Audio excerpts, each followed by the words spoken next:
Hi friends, இன்னைக்கு என்ன ஸ்பெஷல்னா Deepavali special. கோதுமை மாவு வச்சு குலோப் ஜாம் எப்படி செய்கிறது தான் பார்க்க போகிறோம். இது ரொம்ப டேஸ்ட்டாக இருக்கும், அதே சமயத்தில் ரொம்ப ஈஸியாகவும் செய்யலாம். வாங்க எப்படி செய்கிறதுன்னு பார்க்கலாம். அதுக்கு முன்னாடி இப்போ தான் ஃபர்ஸ்ட் டைம் என் சேனலை பார்க்குறீங்கன்னா என் சேனலை சப்ஸ்கிரைப் பண்ணிவிட்டு பக்கத்தில் இருக்க பெல் ஐக்கானை கிளிக் பண்ணிவிட்டு வாங்க. 1 கப் கோதுமை மாவு எடுத்துக்கோங்க.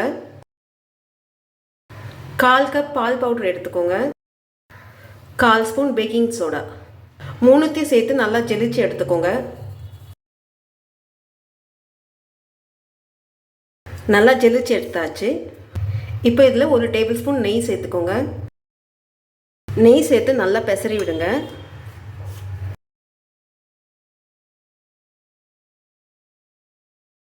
நெய் சேர்த்து நல்லா பெசரி விட்டாச்சு.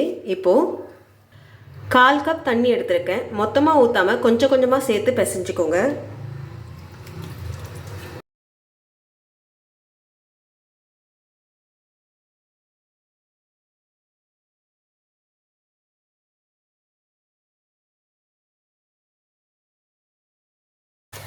ஒரு கப்பு மாவுக்கு 1/4 கப்பு தண்ணி சரியாக இருந்தது. இந்த மாதிரி நல்லா ஒரு 2 நிமிஷம் நல்லா பிசைஞ்சு விட்டுக்கோங்க.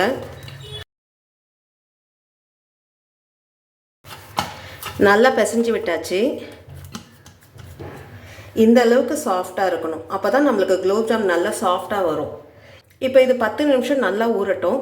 இது ஊறுறதுக்குள்ளே நம்ம சுகர் சிரப் ரெடி பண்ணிடலாம். ஒரு சாஸ் பேன் எடுத்துக்கோங்க. 1 கப் சர்க்கரையை பேனில் சேர்த்துக்கோங்க. 1 கப் சர்க்கரைக்கு 2 கப் தண்ணி சேர்த்துக்கோங்க. தண்ணியில் இந்த சர்க்கரை நல்லா கரையட்டும்.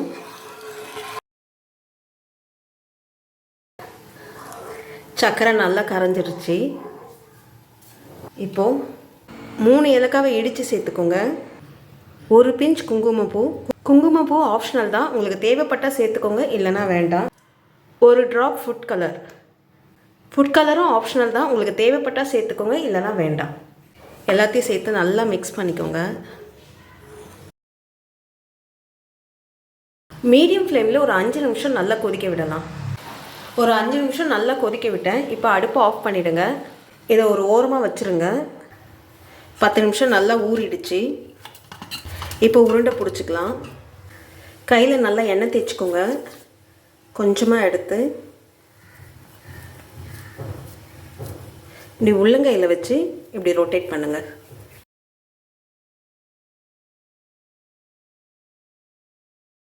இந்த மாதிரி உருண்டை பிடிச்சி ஒரு பிளேட்டில் வச்சுக்கோங்க.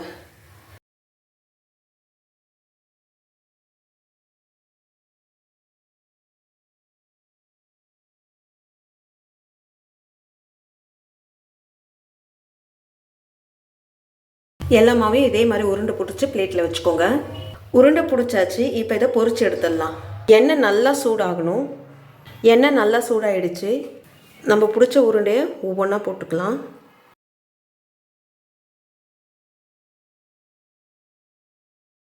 மீடியம் ஃப்ளேம்லேருந்து ஹை ஃப்ளேம் மாற்றி மாற்றி வச்சு கோல்டன் ப்ரௌன் கலர் வர அளவுக்கு நல்லா பொரிச்சு எடுத்துக்கணும்.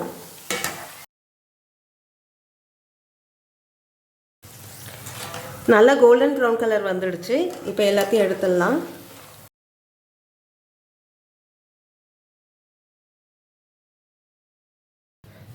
நம்ம பொரிச்ச உருண்டையை சுகர் சிரப்பில் போட்டுக்கலாம்.